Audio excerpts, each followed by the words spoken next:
안녕하세요, 여러분. 오늘은 우리 생활에 중요한 영향을 미치는 국가 재정에 대해 이야기해 보려고 합니다. 이런 국가의 재정 활동은 우리의 교육, 복지, 안전 등 다양한 분야에 직접적으로 영향을 미치기 때문에 제대로 이해하는 것이 매우 중요합니다. 이번 영상에서는 국가 재정의 구조와 현황, 경제적 역할, 그리고 예결산 과정과 주요 재정 제도에 대해 알아보겠습니다. 국가 재정이 어떤 방식으로 운영되고 우리 생활에 어떤 영향을 미치는지 함께 살펴보도록 하겠습니다. 그럼 시작해 볼까요?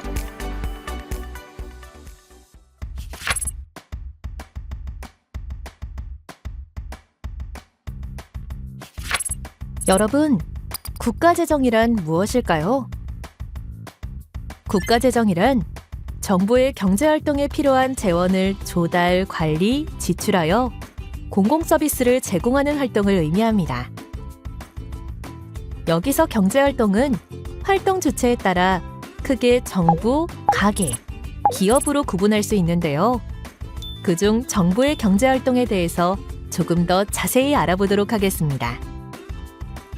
정부의 경제 활동은 크게 수입과 지출 두 가지로 구분할 수 있습니다.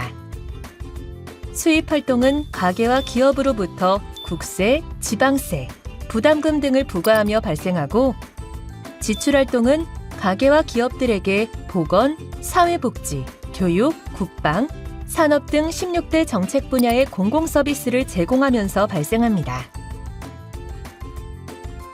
이렇게 정부가 여러 가지 경제 활동을 하면서 자연스럽게 국채, 국유재산과 공공기관 등이 만들어집니다.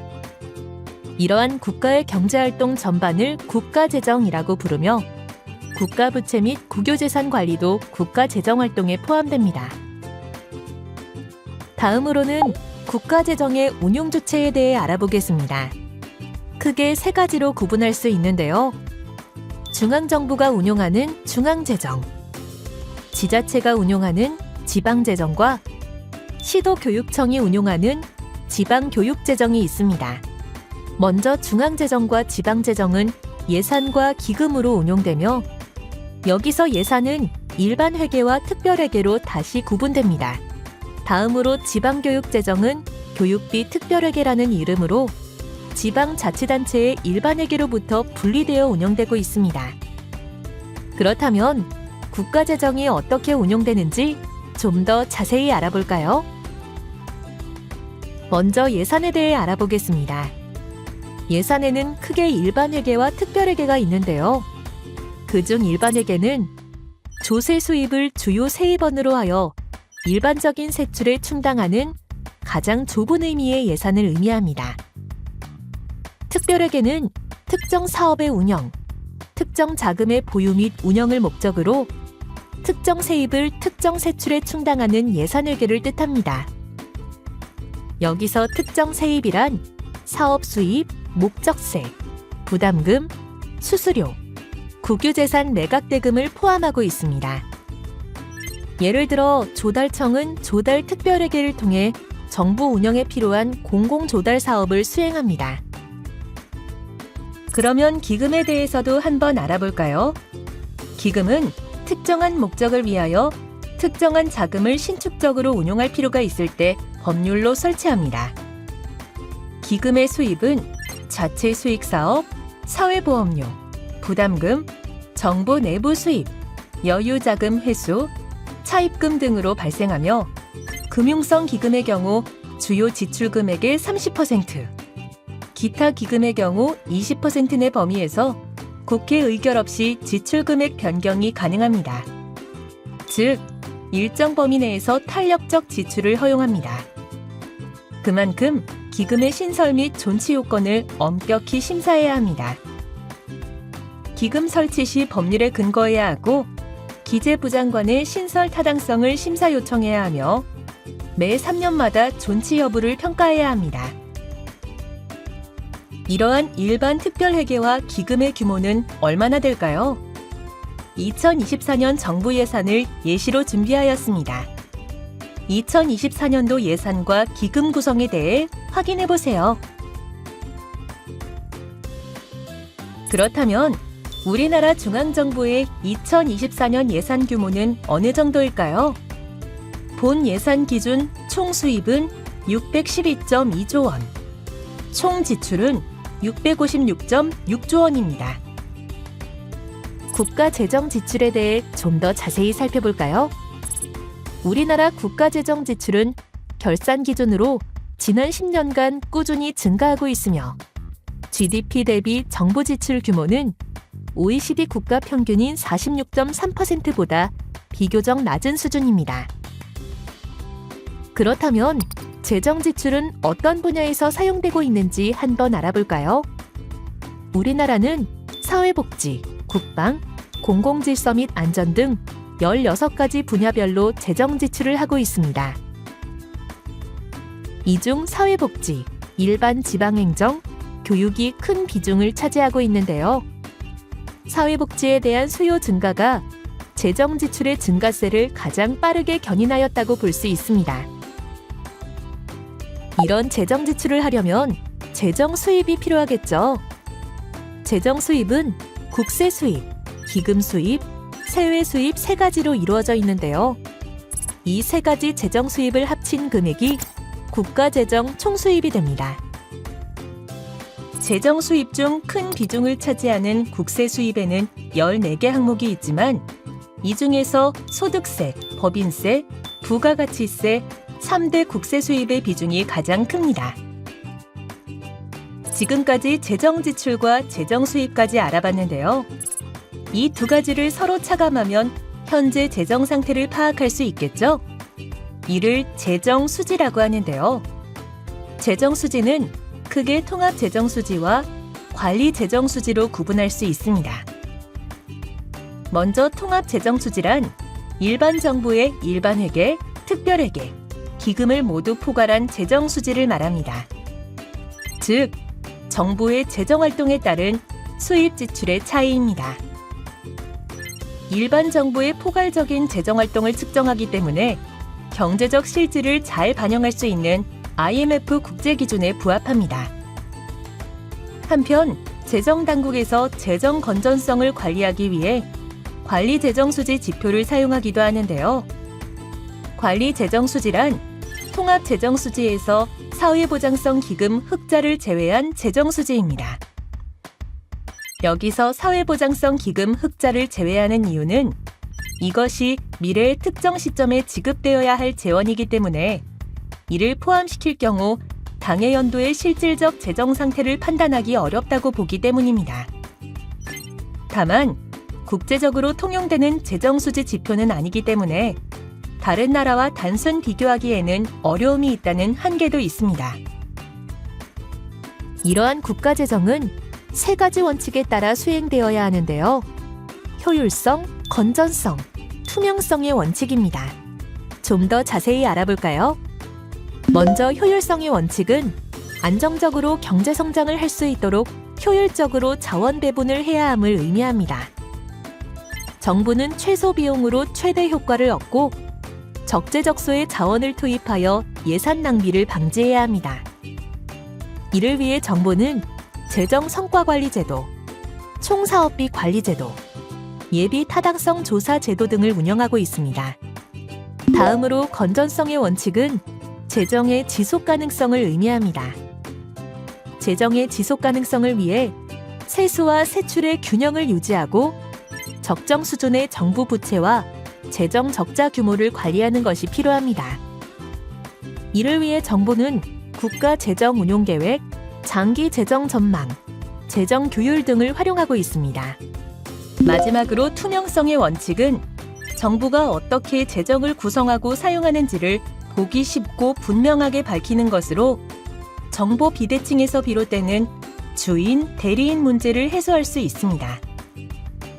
여기서 주인, 대리인 문제란 대리인의 감추어진 행동으로 인해 주인이 대리인의 노력이나 행동을 정확히 파악할 수 없는 상황에서 발생하는 문제를 의미합니다. 재정의 투명성을 통해 이런 문제를 해소하면서 납세자의 권리를 확보할 수 있고 정부의 민주적 정당성 및 책임성을 확보할 수 있습니다. 재정의 투명성을 위해 정부는 재정 정보의 공개와 참여 예산 제도를 활용하고 있습니다.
경제학자 리처드 머스그레이브는 재정의 경제적 역할을 크게 세 가지로 나누어 설명했는데요.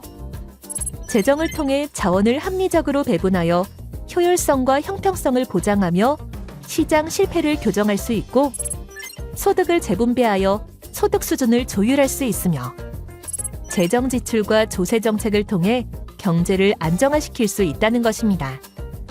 한 가지씩 자세히 살펴볼까요? 먼저 알아볼 재정의 경제적 역할로 사회적 후생이 극대화되도록 자원을 합리적으로 배분하는 것인데요. 여기서 사회적 후생이란 경제의 자원 배분 상태를 평가하는 사회적 기준으로서 경제적 효율성과 분배의 형평성을 동시에 고려합니다. 또한 정부는 재정을 통해 공공재 및 가치재를 도입하여 시장 실패를 교정할 수 있는데요. 시장에서 공급되기 어려운 국방, 치안과 같은 공공재나 자발적 선택에 의해서 바람직한 수준까지 공급되지 않는 교육, 의료 등의 가치재를 정부가 나서서 공급할 수 있습니다. 또한 독과점 문제, 환경오염과 같은 경제활동의 외부성, 정보의 비대칭성 문제 등 보다 다양한 시장 실패를 교정하는 데 재정정책이 활용될 수 있습니다. 하지만 정부의 자원 배분이 항상 성공하는 것은 아닌데요. 정부의 개입이 오히려 자원 배분의 효율성을 해치는 상황을 정부 실패라고 합니다. 즉, 시장 실패처럼 정부 실패 가능성도 있습니다. 이러한 정부 실패의 유형과 원인으로 정부의 독점적 지위에 따른 비효율성이 있고, 민간 부문과의 정보 및 지식의 격차도 정부 실패의 원인 중 하나입니다. 또한 정책 시차 등 정책 수단의 불안전성과 정치적 제약이나 관료 조직의 경직성도 정부 실패의 원인입니다.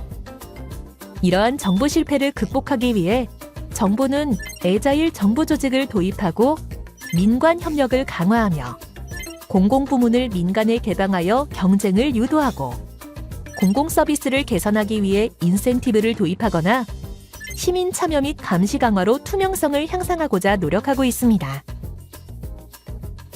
다음으로 재정의 경제적 역할 두 번째로는 소득의 재분배가 있습니다. 소득의 재분배란 생산된 재화와 서비스를 구성원 간에 공평하게 분배하는 것을 의미합니다.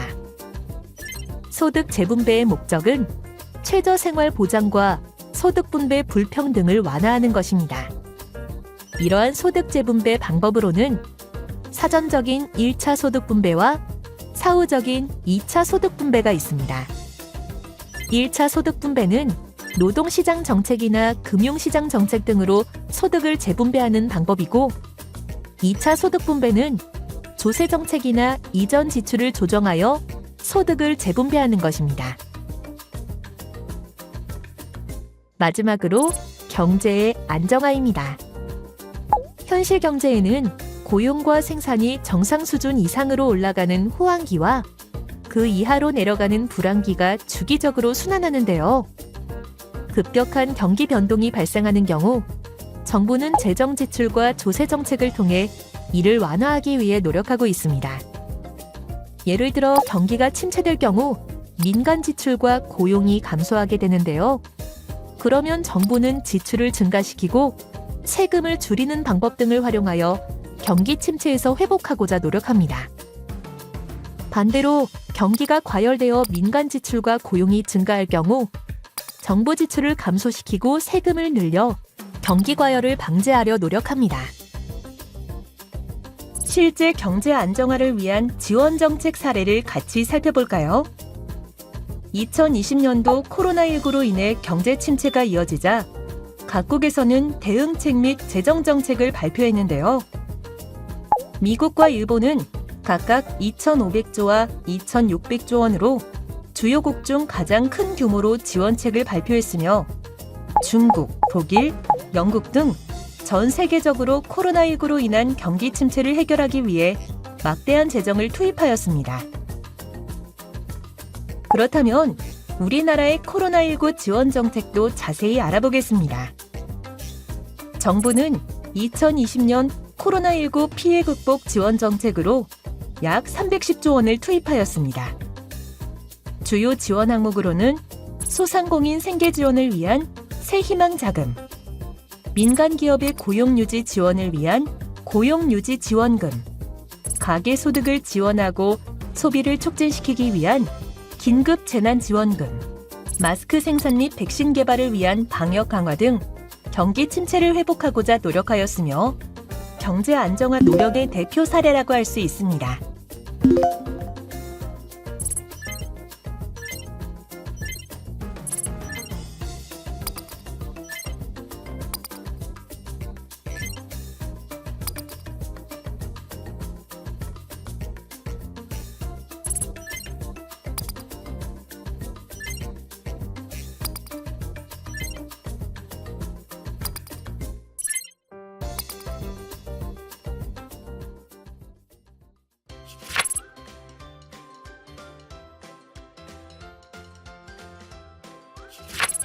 여러분, 국가예산이란 무엇일까요?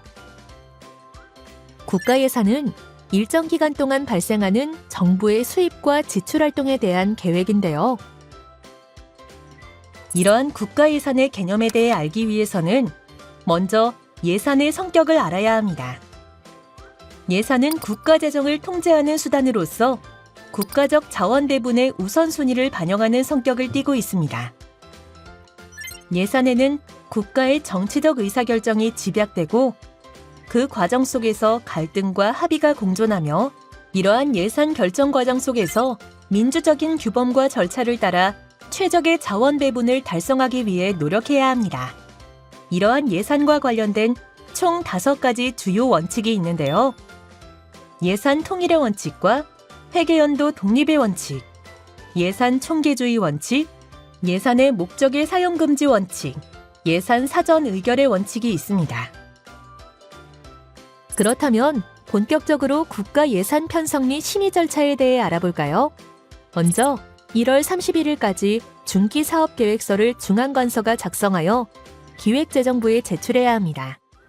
기획재정부는 3월 31일까지 예산 편성 지침을 각 중앙관서에 통보하고 이를 국회에 보고합니다. 그 후 5월 31일까지 중앙관서가 예산요구서를 작성하여 기획재정부에 제출하면 정부는 9월 3일까지 예산안을 확정하여 국회에 제출하게 됩니다. 정부는 회계연도마다 예산안을 편성하여 국회에 제출해야 하며 그 구체적인 편성 과정은 국가재정법에서 규정하고 있습니다. 그렇다면 국회에 제출된 예산안은 어떻게 처리될까요? 국회는 다음과 같은 예산 심의 절차로 정부가 제출한 예산안을 검토하고 최종 의결합니다. 먼저 시정연서로 예비심사와 종합심사를 진행하고 본회의 심의 의결, 정부 이송 순서로 진행됩니다. 이제 정부는 국회가 의결한 예산안을 집행해야 되는데요. 여기서 예산 집행이란 국회가 확정한 예산에 따라 국가의 수입 지출을 관리하는 행위입니다. 그렇다면 예산 집행은 어떤 절차로 진행될까요? 먼저 국회의 예산 승인을 받으면 기획재정부가 일선 부처에 예산을 배정합니다. 그 뒤 각 부처 예산기관에서 부서로 재배정을 합니다. 그 후 지출 원인 행위가 발생하면 재무관이 계약을 체결 또는 재화를 주문하고 지출관이 계좌이체 혹은 현금 지급을 통해 지출합니다. 이러한 국가 예산 집행 절차는 국회가 의결한 세입 세출 예산을 그대로 실행하는 것이 원칙이나 필요시 일정 범위 내에서 신축성 있게 집행이 가능합니다. 예산 집행이 끝났다면 마지막으로 집행된 예산이 잘 활용되었는지 결산을 해야 합니다. 예산 결산이란 한 회계연도의 모든 수입과 지출을 확정적인 수치로 표시하여 재정 운용 결과에 대한 성과평가 정보를 제공하는 것입니다. 정부의 재무보고인 결산을 국회가 사후적으로 승인함으로써 재정 운용에 대한 정부의 정치적 책임을 해제합니다. 단, 국회는 위법하거나 부당한 집행에 대해 책임을 묻거나 시정을 요구할 수 있습니다. 그렇다면 결산 절차에 대해 자세히 살펴볼까요? 먼저 중앙관서는 2월 말일까지 결산보고서를 작성해 기획재정부 장관에 제출하고 기획재정부는 4월 10일까지 국가결산보고서를 작성하고 국무회의 심의와 대통령 승인 후 감사원에 제출합니다.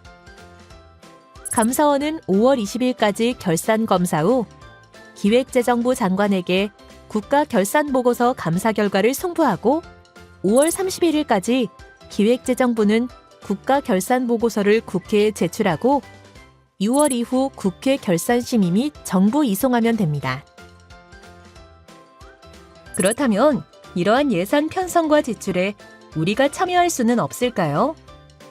이와 관련하여 우리나라 정부는 국가 재정에 대해 다양한 국민 참여 제도를 시행하고 있습니다. 그중 몇 가지를 살펴보도록 하겠습니다. 먼저 국민신문고에 예산 낭비 신고센터가 있습니다. 국민들이 예산 낭비 사례와 예산 절감 제안을 온라인으로 손쉽게 신고할 수 있도록 지원합니다. 국민들이 보내주는 신고 사례와 제안을 통해 불필요한 예산을 절감하고 이를 더 유용한 곳에 사용할 수 있습니다. 다음으로 알아볼 예산 관련 국민 참여 통로는 열린 재정 포털 사이트입니다. 국가 재정에 대한 국민의 알 권리 충족과 재정 운용의 투명성 제고를 목적으로 만든 사이트로서 우리나라의 수입 지출 등 재정 현황에 대한 전달력을 높이기 위해 시각화 기법을 활용한 알기 쉬운 재정 콘텐츠를 제공하고 있습니다. 또한 국고보조금, 융자 출연금 등 국민 관심사가 높은 다양한 재정 사업들도 한눈에 확인할 수 있습니다. 이외에도 국민 참여 예산 제도가 있습니다. 국민이 정부 예산 편성 과정에서 재정 사업을 제안 및 심사하거나 사업의 우선순위를 결정하는 데 참여할 수 있도록 2018년도에 시행한 제도입니다. 국민 참여 예산 홈페이지를 통해 정부 예산에 반영될 사업을 직접 제안할 수 있으며 재정 관련 주요 현안에 대한 토론에도 참여할 수 있습니다.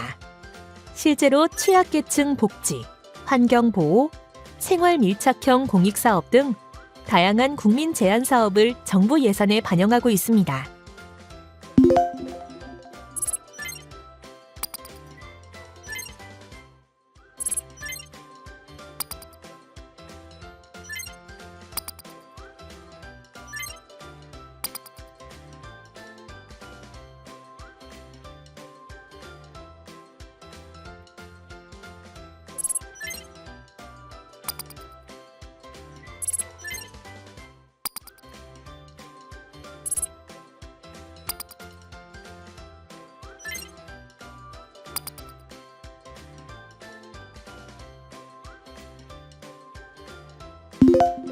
지금까지 국가 재정이 어떻게 조성되고 사용되며 관리되는지에 대해 알아보았습니다.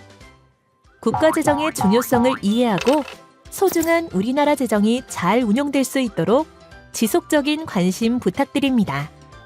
오늘 교육에 참여해 주셔서 감사합니다.